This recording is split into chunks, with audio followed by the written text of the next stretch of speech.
नमस्कार बच्चों, simplify academy के यूट्यूब चैनल पर आपका बहुत बहुत स्वागत है। बच्चों, आज हम लोग डिस्कस करने वाले हैं 1 और 2 मार्क्स वाले क्वेश्चन जो हमारे आए हुए हैं लास्ट 3 इयर्स में।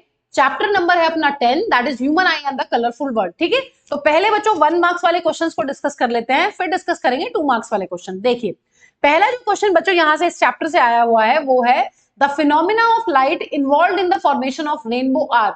रेनबो फॉर्मेशन में हमें पता है 3-4 फिनोमिना इन्वॉल्व होते हैं, रिफ्रैक्शन, फिर डिस्पर्जन, फिर इंटरनल रिफ्लेक्शन और बच्चों फिर होता है दोबारा से रिफ्रैक्शन। तो यहां पर जो आंसर बन जाएगा वो बन जाएगा अपना option number B, refraction, dispersion and internal reflection. कभी भी आंसर में टोटल इंटरनल रिफ्लेक्शन बच्चों यहां पर नहीं आने वाला है, ये बात का ध्यान रखना है। ठीक है, नेक्स्ट क्वेश्चन है अपना, when a beam of white light passes through a region of very fine dust particles, the color of light mainly scattered in that region is। हमें पता है जब बहुत ही छोटे पार्टिकल्स के पार्टिकल साइज पर व्हाइट लाइट पड़ती है बच्चों, तो वो मेनली स्कैटर करती है ब्लू लाइट को। वॉयलेट और इंडिगो जो होते हैं उनकी भी क्या होती है, शॉर्टर वेवलेंथ होती है, बट वो स्कैटर ज्यादा नहीं होते हैं, क्योंकि बच्चों व्हाइट लाइट में जो वॉयलेट और इंडिगो की कॉन्सेंट्रेशन होती है वो कम होती है। दूसरी इंपॉर्टेंट चीज ये है कि वॉयलेट के लिए हमारी आईज जो होती है वो ज्यादा सेंसिटिव नहीं होती हैं, इसीलिए जब शॉर्टर वेवलेंथ्स जो स्कैटर होती हैं तो हमारी आंखों को सिर्फ ब्लू कलर ही वहां पर मेनली नजर आता है। तो answer will be option number C, that is blue. Next question है बच्चों अपना एसर्शन रीजन। देखिए, यहां पर आपको 2 स्टेटमेंट दी गई है, एक एसर्शन ए होता है और एक होता है रीजन आर। तो हमें बेसिकली यहां पर ए बी सी डी में से कोई आंसर करना होता है। होता यह है, अगर एसर्शन ए और रीजन आर दोनों ट्रू हैं और जो रीजन आर वाला स्टेटमेंट है वो बिल्कुल करेक्ट एक्सप्लेनेशन है ए की, तो आंसर बन जाएगा ऑप्शन नंबर ए। बच्चों, ऑप्शन नंबर बी आंसर कब होता है, जब एसर्शन ए वाला स्टेटमेंट भी करेक्ट है और रीजन आर वाला स्टेटमेंट भी बिल्कुल ट्रू है, लेकिन जो रीजन वाला स्टेटमेंट है वो उसका एक्सप्लेनेशन नहीं है। इंडिपेंडेंटली एसर्शन और रीजन दोनों ही स्टेटमेंट अपनी यहां पर सही होती है, तो आंसर बन जाएगा option number B. Option number C बच्चों आंसर तब बनेगा जब एसर्शन ए ट्रू हो लेकिन रीजन आर जो है वो अपना हो फॉल्स। आंसर नंबर डी तब बनता है बच्चों जब एसर्शन ए जो है वो होता है फॉल्स और रीजन आर जो है वो होता है ट्रू। तो एसर्शन ए और रीजन आर को बच्चों यहां पर पढ़ लेते हैं और देख लेते हैं कि क्या आंसर बन रहा है। देखिए, एसर्शन ए में दिया गया है red light signals are used to stop the vehicles on the road, बिल्कुल ठीक है। Red coloured light is scattered the most so as to be visible from the large distances। नहीं बच्चों, हमें पता है जो रेड लाइट होती है उसकी वेवलेंथ बहुत ज्यादा होती है और इसकी स्कैटरिंग होती है सबसे कम। तो यहां पर रीजन आर वाला जो स्टेटमेंट है वो हो गया है अपना गलत, इसलिए आंसर बन जाएगा बच्चों यहां पर option number C, assertion A is true but reason R is false. ठीक है, नेक्स्ट क्वेश्चन देखते हैं बच्चों। नेक्स्ट क्वेश्चन है the phenomena of light involve in the formation of rainbow in the sky are. हमें पता है ये काफी इंपॉर्टेंट क्वेश्चन है बच्चों, इसको तो आप प्रिपेयर कर ही लीजिए 2025 के लिए। रेनबो फॉर्मेशन में कौन कौन से फिनोमिना इन्वॉल्व है। जब व्हाइट लाइट एक रेन ड्रॉप के ऊपर पड़ती है सबसे पहले होता है रिफ्रैक्शन, फिर होता है डिस्पर्जन, डिस्पर्जन के बाद होता है इंटरनल रिफ्लेक्शन। रेन ड्रॉप पर जब रेज डिस्पर्स हो जाती हैं, विब्ग्योर बन जाता है ड्रॉप के अंदर, वो सारी की सारी लाइट रेज जो है बेंड कर जाती हैं वापस ड्रॉप के अंदर ही, उसको बोलते हैं इंटरनल रिफ्लेक्शन। और फाइनली सारी की सारी लाइट रेज बाहर निकल कर आती हैं, वाटर से उनका मीडियम चेंज होता है एयर में, तो उसको हम लोग बोलते हैं रिफ्रैक्शन। तो बेसिकली 3 फिनोमिना इन्वॉल्व है बच्चों, dispersion, refraction and internal reflection. तो आंसर बन जाएगा यहां पर बच्चों ऑप्शन नंबर डी, क्योंकि टीआईआर कभी आपके आंसर में नहीं होगा, रिफ्लेक्शन की जरूरत नहीं, यहां पर होता है इंटरनल रिफ्लेक्शन। ठीक है, तो आपको ये बात ध्यान रखनी है। नेक्स्ट क्वेश्चन है बच्चों, the colour of light for which the refractive index of glass is minimum.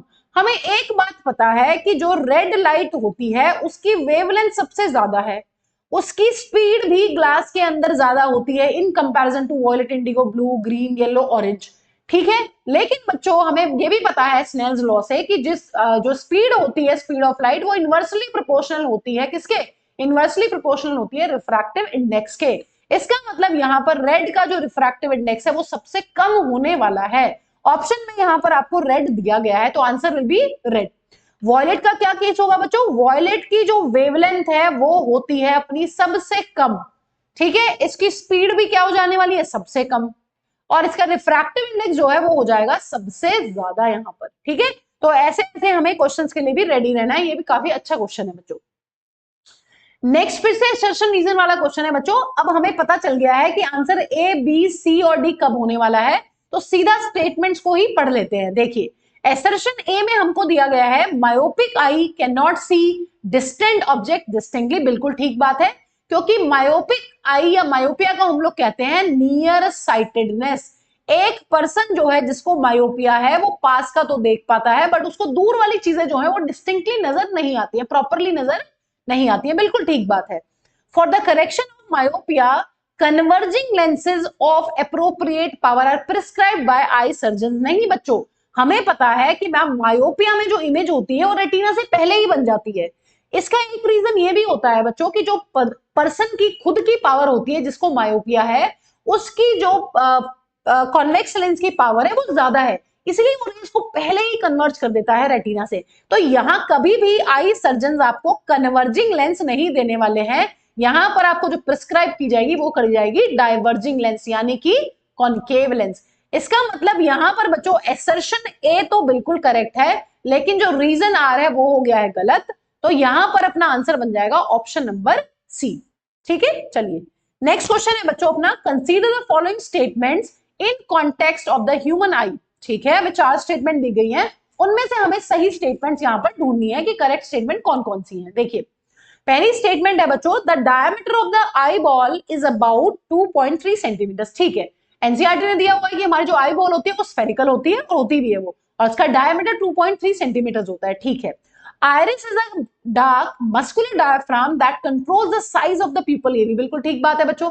हमें पता है जो हमारी आई का कलर्ड पार्ट होता है, पिगमेंटेड पार्ट होता है, उसको हम लोग बोलते हैं आयरिस। और सेंटर में जो अपर्चर होता है जिसके थ्रू लाइट जो है वो रेगुलेट होती है कि कितनी लाइट आई के अंदर एंटर करेगी, अमाउंट ऑफ आई जो रेगुलेट करता है, उसको हम लोग बोलते हैं प्यूपिल। तो ये भी बिल्कुल ठीक स्टेटमेंट यहां पर लग रहा है। थर्ड स्टेटमेंट में बच्चों आपको दिया गया है most of the refraction for the light rays entering the I occurs at the crystalline lens. नहीं बच्चों, हमें पता है जो रिफ्रैक्शन होता है सबसे ज्यादा लाइट का वो होता है कॉर्निया पर। ये स्टेटमेंट हो गया है गलत। नेक्स्ट स्टेटमेंट में आपको दिया गया है while focusing on the objects at different distances the distance between the crystalline lens and the retina is adjusted by the ciliary muscles. नहीं बच्चों, सीलियरी मसल तो हमारी जो आई लेंस होती है उसके कर्वेचर को रेगुलेट करती है, ना कि distance between retina and the lens. Curvature को मेंटेन करती है तो फोकल लेंथ चेंज करती है, फोकल लेंथ चेंज होगी तो पावर चेंज होती है, और पावर चेंज होने के साथ साथ रेज को इजीली डिस्टेंट या जो नियर ऑब्जेक्ट्स हैं उनको बहुत इजीली हम लोग देख पाते हैं। ठीक है, तो यहां पर बच्चों अपना आंसर बन जाएगा option number A. First and second जो स्टेटमेंट है वो अपने बिल्कुल ही करेक्ट है यहां पर।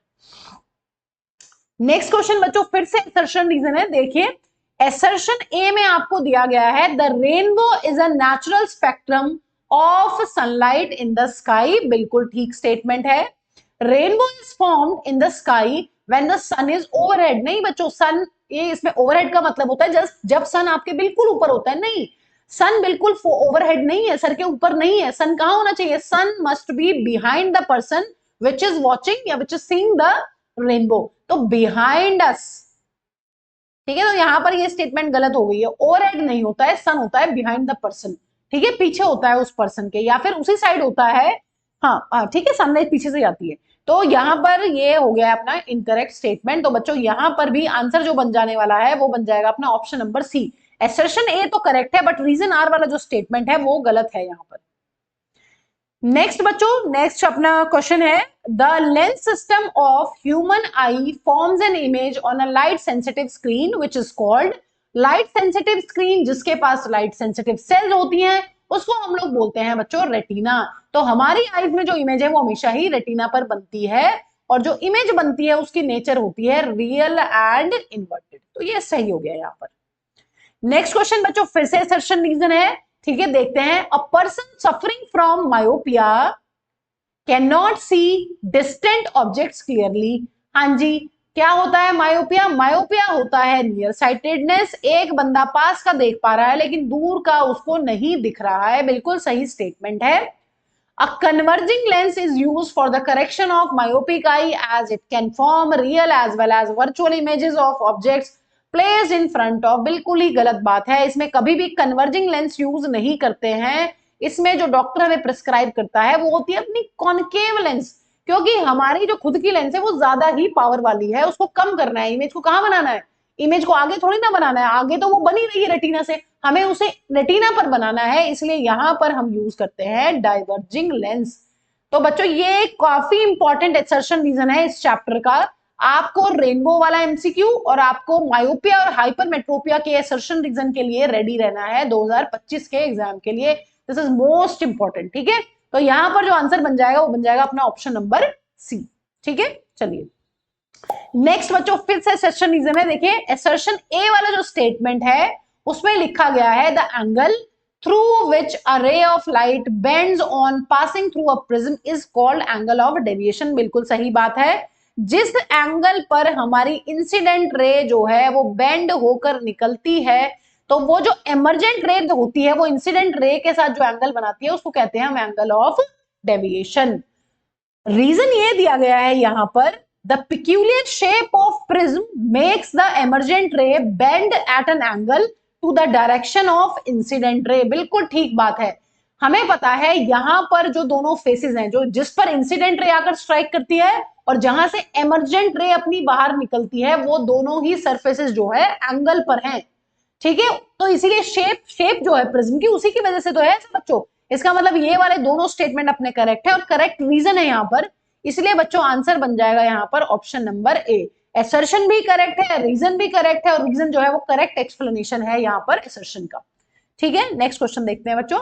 नेक्स्ट क्वेश्चन है in the following diagram showing dispersion of white light by the glass prism the colour P and Q R. हमें पता है जब व्हाइट लाइट ग्लास प्रिज्म को स्ट्राइक करती है बच्चों, तो सबसे कम जिस लाइट की बेंडिंग होती है वो होता है अपना रेड, और सबसे ज्यादा जिसकी बेंडिंग होती है बच्चों वो होता है अपना वॉयलेट। तो आपसे ये पूछा हुआ है P एंड Q रिस्पेक्टिवली क्या होगा। रिस्पेक्टिवली का मतलब होता है P पहले बताना है फिर Q बताना है, ठीक है। तो P क्या है बच्चों, P है वॉयलेट और Q क्या है यहाँ पर रेड। तो आंसर बन जाएगा यहाँ पर ऑप्शन नंबर बी।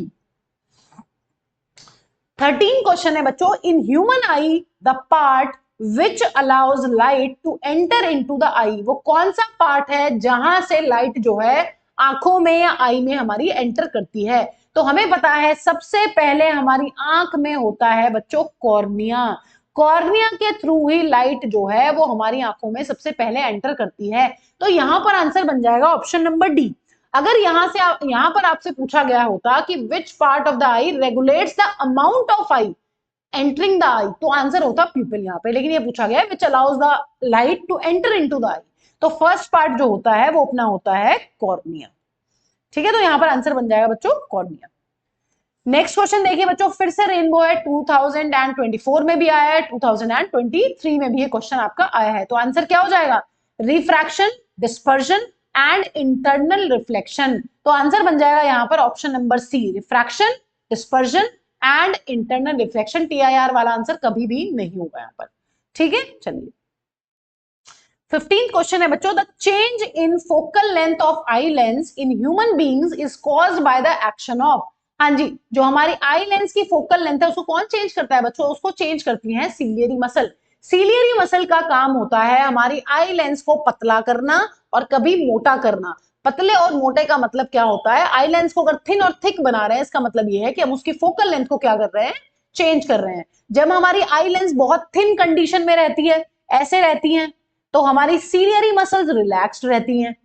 जो सीलियरी मसल्स होती हैं बच्चों वो होती हैं रिलैक्स्ड, आई लेंस होती है अपनी थिन, और बच्चों जो फोकल लेंथ होती है वो होती है हाई, ठीक है इस केस में। और हम देख पाते हैं इस तरीके से दूर की चीजें, ठीक है। जिन बच्चों को भी इन कॉन्सेप्ट्स में प्रॉब्लम आ रही है कि मैम ये कॉन्सेप्ट समझ नहीं आ रहे हैं, तो आप इसका बच्चों वन शॉट इसी चैनल पर देख सकते हैं। देखिए जब सीलियरी मसल्स जो है बच्चों वो होती हैं अपनी कॉन्ट्रैक्टेड स्टेट में, तो हमारी जो आई लेंस होती है वो हो जाती है थिक, और फोकल लेंथ यहां पर घट जाती है आई लेंस की, और हम नियर ऑब्जेक्ट्स को देख पाते हैं। तो इस तरीके से जो सीलियरी मसल्स होती है बेसिकली वो हमारी आई लेंस की फोकल लेंथ को चेंज करके हमें दूर की और पास की चीजें देखने में हेल्प करती हैं, ठीक है बच्चों। चलिए नेक्स्ट क्वेश्चन है बच्चों, to an astronaut the sky on the moon appears dark. हमें पता है मून के पास कोई भी एटमॉस्फेयर नहीं होता है और स्कैटरिंग ऑफ लाइट होने के लिए एटमॉस्फेयर का होना बहुत ही जरूरी है। तो अगर हम चाहते हैं किसी चीज को देखना तो हमें वहां पर क्या होनी चाहिए, वहां पर स्कैटरिंग जरूर होनी चाहिए। तो यहां पर मून पर डार्क नजर आ रहा है, इसका रीजन क्या हो जाएगा, इसका रीजन हो जाएगा there is no atmosphere on the surface of the moon. तो कोई सरफेस कोई मून पर कोई एटमॉस्फेयर नहीं है, कोई स्कैटरिंग पार्टिकल्स नहीं है, तो वहां पर कोई भी स्कैटरिंग होने वाली नहीं है, इसलिए आसमान जो है वो कैसा नजर आएगा, वो नजर आने वाला है dark instead of blue. Next question है बच्चों, the twinkling of star is due to, हमने पढ़ा हुआ है एटमॉस्फेरिक रिफ्रैक्शन के, हमने 4 एग्जांपल्स पढ़े हैं एज पर एनसीईआरटी। पहला एग्जांपल पढ़ा है वेवरिंग और flickering of objects, twinkling of stars, है ना, advance sunrise and delayed sunset and apparent flattening of sun disc during sunrise and sunset. ये सारे जो एग्जांपल्स हैं बच्चों ये हैं अपने एटमॉस्फेरिक रिफ्रैक्शन के। तो ट्विंकलिंग ऑफ स्टार जो हमें देखने के लिए मिलता है वो मिलता है एटमॉस्फेरिक रिफ्रैक्शन की वजह से। जब स्टार लाइट जो है वो एंटर करती है रेयर मीडियम से डेंसर मीडियम में, जो कि है हमारा अर्थ का एटमॉस्फेयर, वहां पर रिफ्रैक्टिव इंडेक्स जो है वो बहुत फ्रिक्वेंटली चेंज हो रहा है, इसी की वजह से हमें यहां पर ट्विंकलिंग ऑफ स्टार नजर आती है। 18th क्वेश्चन है बच्चों अपना, which of the following statement is not true for scattering of light. Scattering of light के लिए कौन सा स्टेटमेंट यहां पर करेक्ट नहीं है। Colour of the scattered light depends on the size of the particles of atmosphere, बिल्कुल ठीक बात है। Red light is least scattered in the atmosphere, ये भी बिल्कुल ठीक बात है। क्यों, क्योंकि इसकी जो वेवलेंथ होती है वो बहुत ज्यादा होती है, इसकी स्कैटरिंग सबसे कम होती है। Scattering of light takes place as various colors of white light travel with different speed in air। नहीं बच्चों, ये तो कोई कॉन्सेप्ट ही नहीं हुआ यहाँ पर, ये बिल्कुल गलत स्टेटमेंट लग रहा है। The fine particles in the atmospheric air scatter the blue light more strongly than the red light, so the scattered blue light enters into our eyes। Obviously, ठीक है, इसी यही रीजन है कि हमें आसमान जो है वो नीला क्यों नजर आता है ड्यूरिंग डे टाइम। तो यहाँ पर जो इनकरेक्ट ऑप्शन है बच्चों वो हो जाएगा ऑप्शन नंबर सी। एयर में जितनी भी वेवलेंथ होती है व्हाइट लाइट की, उनकी सभी की स्पीड सेम होती है, ना कि अलग। कितनी स्पीड मानते हैं बच्चों, 3 into 10 raised to the power 8 metre पर सेकेंड, जो स्पीड ऑफ लाइट है इन एयर। नेक्स्ट क्वेश्चन बच्चों फिर से असर्शन रीजन है, देखिए क्या है। असर्शन जो है वो स्टेटमेंट दिया हुआ है आपको, sun appears reddish at the time of sunrise and sunset, बिल्कुल ठीक है। रीजन जो दिया हुआ है वो है the distance travelled by the sunlight in the atmosphere is lesser during the sunrise and sunset as compare to the moon. जो रीजन है बच्चों यहाँ पर वो इनकरेक्ट लग रहा है, सनराइज और सनसेट के टाइम पर ज्यादा डिस्टेंस ट्रेवल करना पड़ता है, ना कि कम।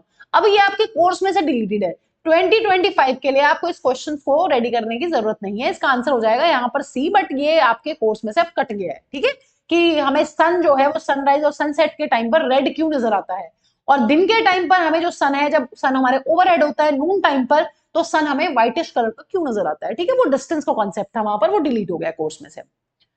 नेक्स्ट क्वेश्चन है बच्चों, in the diagram given below X and Y are end colors of the spectrum of white light. Okay, the color of Y represents, okay, देखिए क्या है, जब व्हाइट लाइट एक इन्वर्टेड प्रिज्म के ऊपर स्ट्राइक करेगी बच्चों, जो सबसे यहाँ पर ऊपर कलर होने वाला है वो होगा अपना रेड, और सबसे जो है यहाँ पर होने वाला है वॉयलेट। तो आपसे वाई के बारे में पूछा गया है, colour of sky as seen from the earth during the day, नहीं वो तो ब्लू होता है।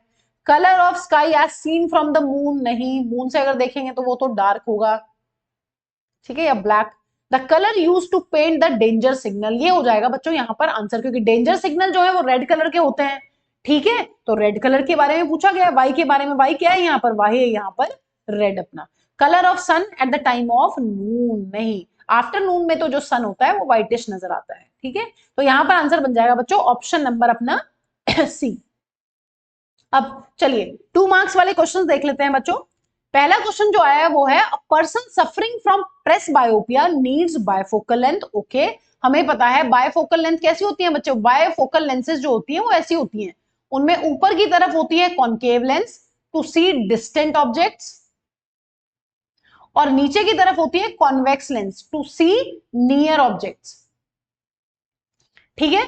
तो if he needs 2 lenses of power -4 diopter and +2 diopter, which one of these to lenses is for the correction of distant vision. अच्छा ये पूछा गया दूर का देखने के लिए कौन सी है, तो हमें पता है जब हमें दूर की चीजों को बहुत आसानी से देखना होता है बच्चों, तो कौन सी होती है, कॉनकेव, है ना। तो कॉनकेव कैसी होती है, कॉनकेव लेंस जो है वो होती है अपनी ऐसी, कॉनकेव लेंस की जो फोकल लेंथ होती है वो होती है -4। यहाँ पर माइनस होगी क्योंकि -4 हमें ऑप्शन में दिया हुआ है, तो यहाँ पर आपको पावर दी गई है। कॉनकेव लेंस हेल्प करती है दूर की चीजें देखने में, और दूर की चीजें देखने में कॉन्वेक्स लेंस जो हेल्प करती है उसकी फोकल लेंथ होती है नेगेटिव, तो उसकी पावर भी होगी नेगेटिव, इसलिए यहां पर आप यूज करेंगे -4 डायोप्टर वाली लेंस। फिर आपसे ये पूछा गया कि इसका फोकल लेंथ क्या होगा, तो फोकल लेंथ क्या होता है बच्चों, अगर हमें फोकल लेंथ को सोल्व करना है इन मीटर्स तो मैम वो हो जाएगा 1 अपॉन पावर इन डायोप्टर, तो -1/4 यहाँ पर हो जाएगा -2.25, इतना मीटर्स आंसर आएगा, या फिर आप लिख सकते हैं बच्चों -25 सेंटीमीटर्स। ठीक है, तो यहां पर ये आपका हो जाएगा आंसर, तो आपको बहुत केयरफुली क्वेश्चन को पढ़ के यहां पर आंसर करना है। नेक्स्ट क्वेश्चन है बच्चों, when do we say that particular person is suffering from hypermetropia. हम कब बोलते हैं, हाइपरमेट्रोपिया का मतलब होता है फार साइटेडनेस, एक पर्सन को दूर का तो बिल्कुल ठीक नजर आ रहा है लेकिन पास की चीजें में देखने में दिक्कत हो रही है। So when he cannot see nearby object distinctly but can see far objects clearly, दूर की चीजें बिल्कुल ठीक दिखती हैं लेकिन पास की चीजें अच्छे से नजर नहीं आ रही हैं। List 2 causes of this defect। हाँ जी, क्या causes होते हैं बच्चों, 2 causes ये होते हैं, या तो हमारी आई बॉल जो है वो छोटी हो जाती है, या फिर बच्चों जो पावर है वो घट जाती है लेंस की, मतलब जो लेंस की पावर घट गई है मतलब फोकल लेंथ बढ़ जाती है। तो फोकल लेंथ का बढ़ना और आई बॉल का छोटा हो जाना जो है वो 2 रीजंस होते हैं हाइपरमेट्रोपिया के। आपसे फिर ये पूछा गया है नेम द लेंस, कि इस डिफेक्ट को करेक्ट करने के लिए आप आई के कौन से लेंस को यूज करेंगे। तो हमें पता है यहां पर जो पर्सन होता है हाइपरमेट्रोपिया से जो सफर कर रहा है उसकी खुद की लेंस जो है वो डाइवर्जिंग हो जाती है, होती तो वो कन्वेक्स है लेकिन उसकी पावर कम हो जाती है। पावर कम मतलब, पावर कम का मतलब है वो चीजों को प्रॉपर प्लेस पर रेटिना पर कन्वर्ज नहीं कर पा रही है, पीछे बनाती है, रेटिना से भी पीछे रेज जो है वो मीट करती है, इसलिए इसका मतलब यहां पर हमें रेज को पहले कन्वर्ज करवाना है, तो जो लेंस हम लोग यूज करेंगे बच्चों वो होने वाली है कन्वर्जिंग लेंस यानी कि कॉन्वेक्स लेंस। ठीक है, तो ये बन जाएगा आपका यहां पर आंसर। नेक्स्ट क्वेश्चन बच्चों अपना है, narrow beam x and y of white light is passing through prism ABC as shown in the diagram। ठीक है, trace it on your answer sheet and show the path of the emergent beam as observed on the screen PQ। Name the phenomena observed and state its cause। phenomena तो हमें पता है क्या होने वाला है, जब व्हाइट लाइट बच्चों ऐसे स्ट्राइक करती है तो हमें पता है इस तरीके से यहां पर होने वाला है डिस्पर्जन। डिस्पर्जन क्यों होता है बच्चों, डिस्पर्जन तब होता है मैम जब लाइट की जितनी भी वेवलेंथ थी उनकी स्पीड जो है वो हो गई है, वो घट जाती है ना, स्पीड जो है वो क्या हो जाती है, चेंज हो जाती है। बेसिकली सारे के सारे जो वेवलेंथ होती हैं व्हाइट लाइट के अंदर उनकी स्पीड चेंज हो जाती है, इसलिए वो सारे के सारे डिस्पर्स आउट हो जाते हैं। तो यहां पर हमें मिलने वाला है रेड और सबसे नीचे मिलने वाला है वॉयलेट, तो यही हमें बताना है बच्चों यहां पर। तो ये हो गया है डिस्पर्जन ऑफ व्हाइट लाइट, इस तरीके से आप अपना डायग्राम कंप्लीट कर देंगे। विबग्योर ये हो गया है आपका स्पेक्ट्रम, वॉयलेट सबसे नीचे मिलता है, रेड सबसे ऊपर मिलता है, आंसर में बहुत ही केयरफुली लिखना है। तो कॉज क्या है, different colours of light bend through different angles with respect to the incident ray, different colours have different wavelength, अलग अलग कलर की अलग अलग वेवलेंथ होती है, जब वो ग्लास प्रिज्म के अंदर एंटर करते हैं उनकी स्पीड अलग अलग हो जाती है, जिसकी वजह से बच्चों क्या होता है, जिसकी वजह से वो सारे के सारे कलर्स जो हैं डिस्पर्स आउट हो जाते हैं, डिफरेंट डिफरेंट एंगल पर बेंड हो जाते हैं, और इस तरीके से स्क्रीन के ऊपर आपको स्पेक्ट्रम ऑब्टेन होता है। ठीक है, चलिए नेक्स्ट क्वेश्चन है बच्चों, it is observe that power of an eye to see near by objects as well as far off objects diminishes with age. Okay, give reason for the above statement. हमें पता है अगर ageing के साथ पास की और दूर की चीजें देखने में दिक्कत आ रही है बच्चों, तो इसके 2 रीजन हो सकते हैं, या तो gradual weakening of ciliary muscles हो सकता है, एज के साथ साथ जो मसल्स है वो वीक हो गई हैं, या फिर बच्चों जो फ्लेक्सिबिलिटी होती है आई लेंस की वो घटती चली जाती है, डिमिनिश होती चली जाती है, ये रीजन है। नेम द डिफेक्ट, डिफेक्ट का क्या नाम है, डिफेक्ट को कहते हैं प्रेस बायोपिया या फिर प्रेस बायोपिया प्लस मायोपिया। हमें पता है प्रेस बायोपिया में मायोपिया और हाइपरमेट्रोपिया वाली दोनों कंडीशंस हो सकती हैं। किसी पर्सन को। आपको फिर ये पूछा गया है बच्चों नेक्स्ट पार्ट में, draw labelled ray diagram to show the type of corrective lens. Presbyopia को करेक्ट करने के लिए बच्चों, उसमें विजन को रिस्टोर करने के लिए कैसी लेंसेज लगाई जाती हैं, अभी डिस्कस किया था मैम, उसमें लगती हैं बायफोकल लेंसेज।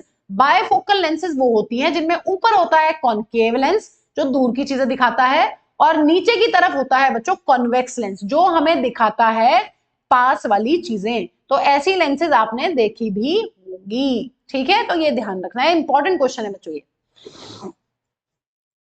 नेक्स्ट क्वेश्चन है, when and where does a rainbow appear in the sky. कब और कहां, कब दिखता है बच्चों, हमें रेनबो दिखता है रेनी शावर के बाद सनी डे पर।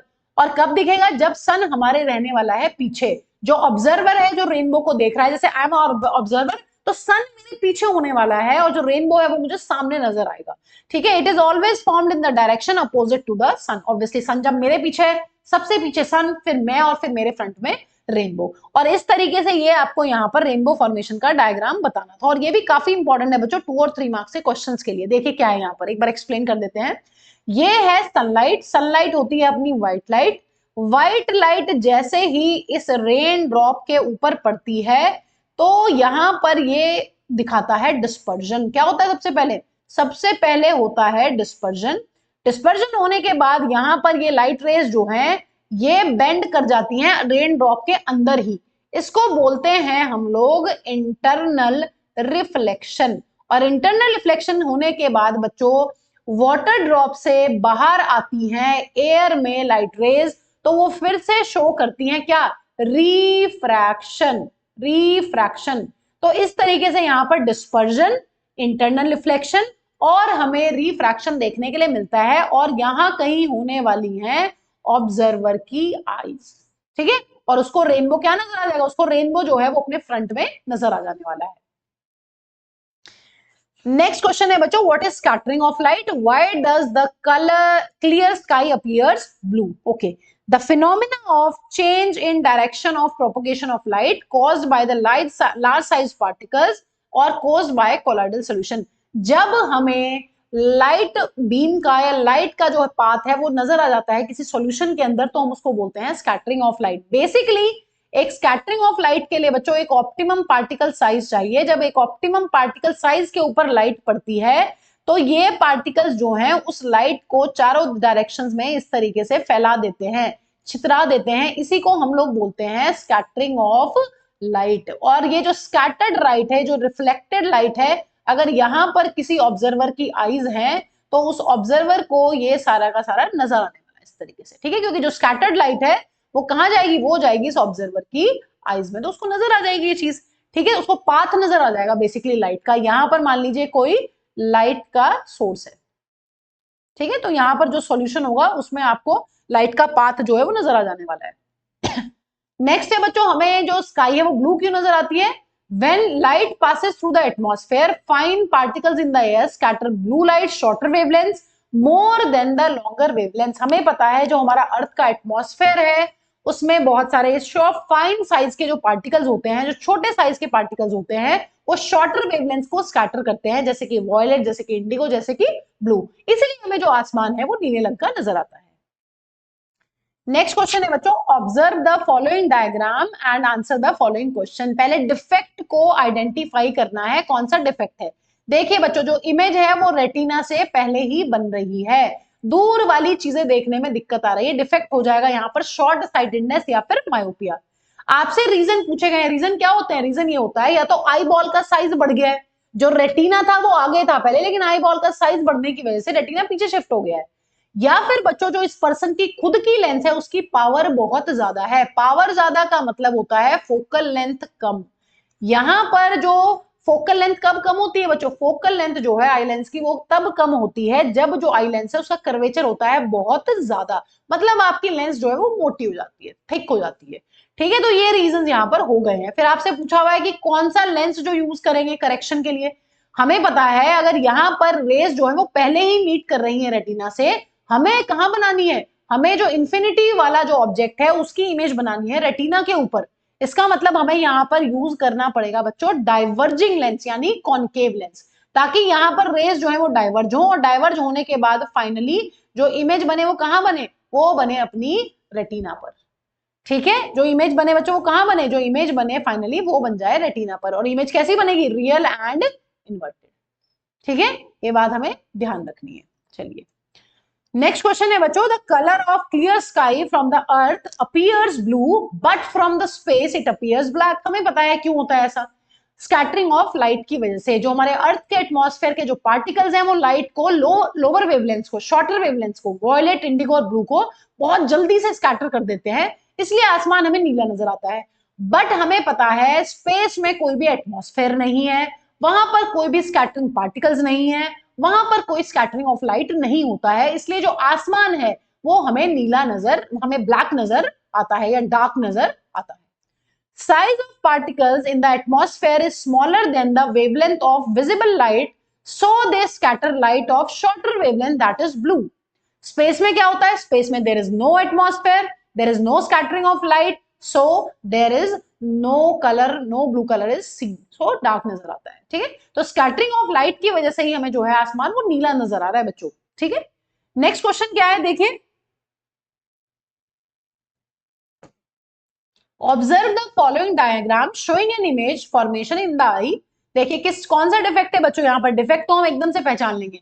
अब यहाँ पर हमें पता है जो इमेज है वो रेटिना से पीछे बन रही है, इसका मतलब यहाँ पर जो प्रॉब्लम है वो है हाइपरमेट्रोपिया, वो है फार साइटेडनेस, है ना। इस बंदे को जो पास का इसका पॉइंट है वो इसको ऑब्जेक्ट्स नहीं नजर आ रहे हैं, जो 25 सेंटीमीटर पर रखा गया ऑब्जेक्ट है उसकी इमेज रेटिना से पीछे बन रही है, तो प्रॉब्लम हो जाएगी यहाँ पर हाइपरमेट्रोपिया यानी कि फार साइटेडनेस। तो पहला तो क्वेश्चन यही पूछा गया है, डिफेक्ट पूछा गया है, तो ये भी काफी इंपॉर्टेंट क्वेश्चन है बच्चों। आप देखिए 1 मार्क्स हो, 2 मार्क्स हो भी आप देखेंगे नेक्स्ट लेक्चर्स में, 3 मार्क्स में भी ये क्वेश्चन आते हैं। मायोपिया एंड हाइपरमेट्रोपिया जो है एक इंपॉर्टेंट सवाल है, इसको प्लीज प्रिपेयर कीजिए। List its 2 causes and suggest a suitable corrective lens to overcome this effect. हाँ जी, 2 कॉज क्या होंगे, या तो जो आई बॉल है वो छोटी हो गई है, या फिर बच्चों जो इस पर्सन की खुद की लेंस है वो हो गई है, वो थोड़ी सी वीक हो गई है, वो काम नहीं कर रही है अच्छे से, वो होना चाहिए उसको कन्वर्जिंग, वो डाइवर्जिंग नेचर शो कर रही है ना। इसका मतलब यहाँ पर जो फोकल लेंथ होने वाली है वो हो जाएगी बहुत ज्यादा, फोकल लेंथ बहुत ज्यादा है, मतलब इस लेंस की जो इसकी खुद की लेंस है उसकी पावर हो गई है कम। ठीक है, इसलिए इमेज रेटिना से पीछे बन रही है। तो यहाँ पर आप कौन सा करेक्टिव लेंस प्रिस्क्राइब करेंगे इस पर्सन को, जो करेक्टिव लेंस यहाँ पर मिलने वाला है वो बच्चों हम लोग देने वाले हैं कौन सा, कॉन्वेक्स, क्योंकि कॉन्वेक्स जो होता है वो होता है कन्वर्जिंग, क्योंकि ताकि रेज जल्दी से कन्वर्ज हो जाए और जो फाइनल इमेज बने वो रेटिना पर ही कहीं बन जाए। ठीक है, ये बातें बिल्कुल ही क्लियर होनी चाहिए। नेक्स्ट क्वेश्चन है बच्चों हमारा यहाँ पर, what is the least distance of distinct vision. हमें पता है 25 centimetre. Far point of the normal eye क्या होता है, इंफिनिटी, पता है, बहुत इजी सवाल है। A student is unable to see distinctly a chart hanging on the wall of the classroom. Okay. Name the defect of vision he is suffering from and the type of corrective lens he must use in his spectacles. हमें पता है अगर एक बंदा जो है अपनी class में वॉल पर टंगे हुए वॉलपेपर को नहीं देख पा रहा है, वॉल हैंगिंग को नहीं देख पा रहा है, इसका मतलब उसको जो प्रॉब्लम है वो है मायोपिया। पास की चीजें तो दिख रही हैं, पास का जो होगा उसकी बुक वो तो सब दिख रही है, उसको बुक दिख रही है ना, अपनी बुक में इजीली रीड कर पा रहा है वो चीजों को, अपने दोस्त की कॉपी में देख पा रहा है, बट वो वॉल हैंगिंग को नहीं देख पा रहा है, इसका मतलब उसको प्रॉब्लम है यहाँ पर नियर साइटेडनेस, पास का दिख रहा है दूर का नहीं दिख रहा है। कौन सी लेंस प्रिस्क्राइब होती है बच्चों मायोपिया में, मायोपिया में हम लोग यूज करते हैं कॉन्केव लेंस यानी डाइवर्जिंग लेंस, क्योंकि जो इमेज है वो रेटिना से पहले ही बन रही है, बिफोर द रेटिना। कौन से पॉइंट की इमेज रेटिना से पहले बनती है, इंफिनिटी की। ठीक है, ये बात ध्यान रखनी है। नेक्स्ट क्वेश्चन है बच्चों यहाँ पर, what is the main function of each of the following in the human I. Human आई में कॉर्निया, आइरिस, रेटिना और सिलियरी मसल्स का क्या काम है। कॉर्निया क्या करता है बच्चों, कॉर्निया जो है उस पर होता है सबसे ज्यादा रिफ्रैक्शन ऑफ लाइट, जो लाइट हमारी आंखों पर पड़ती है सबसे ज्यादा रिफ्रैक्शन होने वाला है आउटर मोस्ट ट्रांसपेरेंट लेयर के ऊपर, जिसको हम लोग कहते हैं कॉर्निया। आइरिस का क्या काम है बच्चों, आइरिस जो है वो पीपल का साइज कंट्रोल करता है, पता है हमें। रेटिना का क्या काम है, रेटिना जो है वो एक लाइट सेंसिटिव स्क्रीन है जिसके ऊपर रियल और इन्वर्टेड इमेज हमेशा बनती है। जो नॉर्मल आईज होती हैं उनमें जो इमेज है वो हमेशा ही रियल, इन्वर्टेड और रेटिना के ऊपर बनने वाली है। ठीक है, सिलियरी मसल्स का क्या काम होता है बच्चों? सिलियरी मसल्स जो होती हैं वो हमारी आई लेंस का जो कर्वेचर है उसको चेंज करती रहती हैं। जैसे ही आई लेंस का कर्वेचर बढ़ता और घटता है उसी के साथ साथ उसकी फोकल लेंथ चेंज होती है, जिसकी वजह से हम दूर की और पास की चीजों को देख पाते हैं इन नॉर्मल कंडीशंस। ठीक है बच्चों, तो with this we have finish last 3 years question of this chapter. अब मिलते हैं अपने अगले लेक्चर में जिसमें हम लोग डिस्कस करेंगे 3 and 5 मार्क्स वाले क्वेश्चंस।